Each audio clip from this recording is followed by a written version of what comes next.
Hey everybody, welcome to Chris's Daily Read Aloud. Today we are doing Squids Will Be Squids Part 2 by John Sciezka and Lane Smith. So remember, these are kind of entertaining fables that he has changed up a little bit. So, Straw and Matches. It was the end of summer vacation. Straw had done everything he could think of. He was bored. So he went over to play with someone he had been warned to stay away from. "Let's play checkers," said Straw. "Okay, I'm the red ones. I get to move first, and I get 2 moves and you get 1, said Matches. "Forget it. That's not fair," said Straw. "Let's play ping pong instead." "Okay," said Matches. "I get the good paddle, you stand on that side, I get to serve first, and you have to close one eye," said Matches. "Never mind," said Straw. "Maybe we should just watch TV."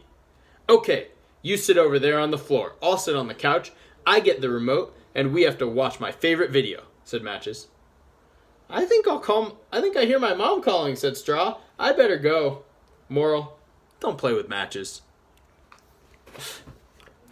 Is that really the moral of this one? Or is the moral to maybe compromise with your friends and make sure things are fair? That way they want to keep playing with you.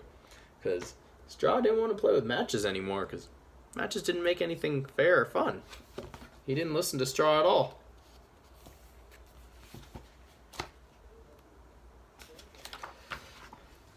Little Walrus. Little Walrus's mom told her to always tell the truth. One day, the phone rang. Little Walrus was the only one home, so she answered it. "Hello," said Little Walrus. "Hello, Little Walrus," said Whale. "Is your mom home?"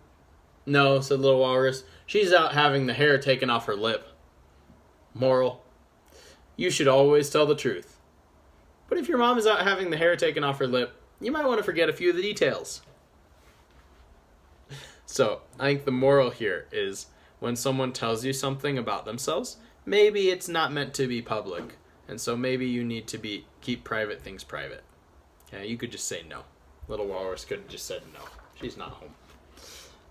Elephant and Flea. As Elephant grew older, he also grew more responsible. Remember, this is the same elephant we talked about before. One day, he and Flea went to see a movie. They liked it so much, they saw it again and completely lost track of time.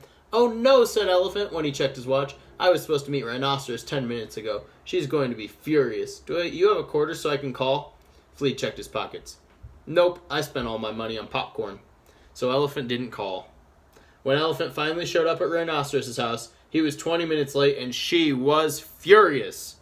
"You could have at least called," said Rhinoceros. Moral: elephants never forget, except sometimes. Maybe the moral is, if you're going to be late, call. Elephant still hasn't learned that. Termite, Ant, and Echidna. Termite and Ant had known each other since they were little. They hung out and played and ate lunch together every day. Then one day, Echidna moved into the neighborhood. "I come from Australia," said Echidna. "How exotic," said Ant. "My family name is Tacaglossidae," said Echidna. "Let's be best friends," said Ant. Then Ant ignored Termite and played with Echidna the whole morning. At lunchtime, Ant took out her sandwich and juice. Echidna extended her long, sticky tongue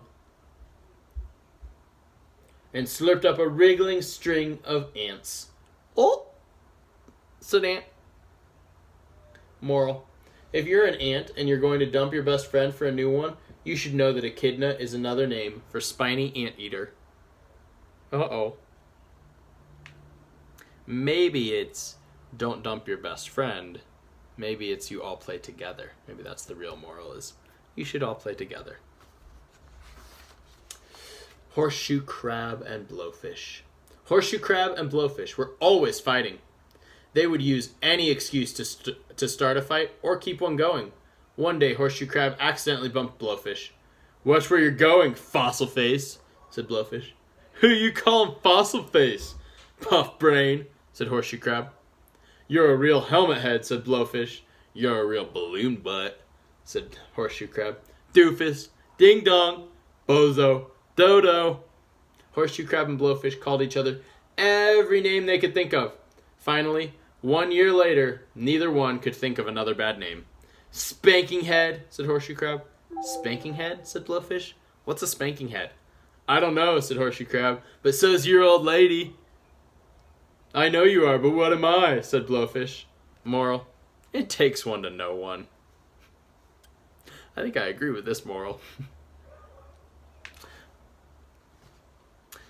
Really, the moral is they were yelling at each other and they kept calling each other names, and they wasted a whole lot of time just calling each other names. A whole year. And they could have just said, oops, sorry, and moved on. Sometimes you just gotta let something go. I think that's the real moral. Piece of toast and Froot Loops. Piece of toast and Froot Loops sat on the breakfast table, arguing over who was loved the most. Of course, everyone loves toast the most, said Piece of Toast. I'm half of eggs in toast, and all the toast in French toast. I am the toast with the most. Who would not love me? We'll soon find out, said Froot Loops, because I am a good source of 11 essential vitamins and minerals containing 20% of the minimum daily requirements of vitamin C, iron, thiamine, riboflavin, niacin, vitamin B6, folate, vitamin B12, and zinc, based on a 2,000 calorie per day diet and a 1 cup serving, not including the milk. I also have 1 gram of dietary fiber per serving and 12 grams of sugar, yellow dye number 6, blue number 1 and 2, and red number 40. BHT has been added to preserve freshness. But while Froot Loops was rattling off his nutrition facts, Mom had a cup of tea, Dad drank coffee, son ate a donut, and daughter said she'd get a bagel on the way to school. Toast got cold and stiff, and Froot Loops got very soggy. Moral, breakfast is the most important meal of the day. I think the moral is, don't go arguing about something that you can't solve. There was no reason for Toast and Froot Loops to argue over who was the best. Neither one of them was. They didn't get chosen at all.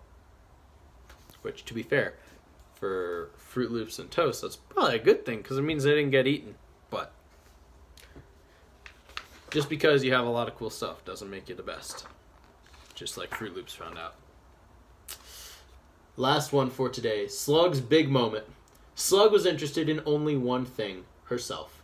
She was so busy thinking about herself, she never learned anything. Worm tried to help Slug in in history class, by asking her what 2 countries were in the Spanish-American War. I wonder which 2. You think it could be Spain and America in the Spanish-American War? Slug looked up from the note she was writing to herself. Huh? Snail tried to help Slug in science class by asking her, what color is the great blue whale?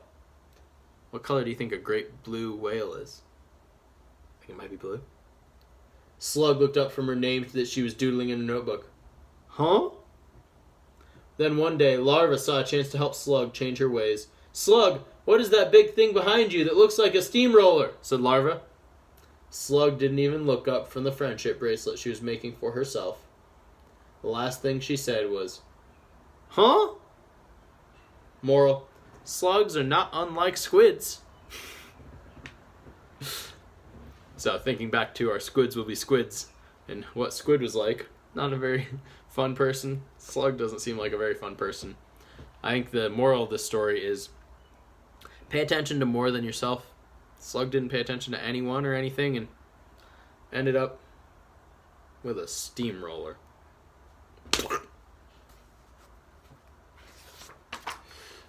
Hand, foot, and tongue. One evening at dinner, Hand, foot, and tongue got into a heated argument over who had the toughest job. I'm sorry. You know what? I forgot. That was going to be the last one. So we will read Hand, foot, and tongue tomorrow. So keep that little piece you got. And remember, we'll actually read that one tomorrow. So sorry about that. Thank you. I hope you have a great day. Stay safe, wash your hands, and have fun, everybody. Bye.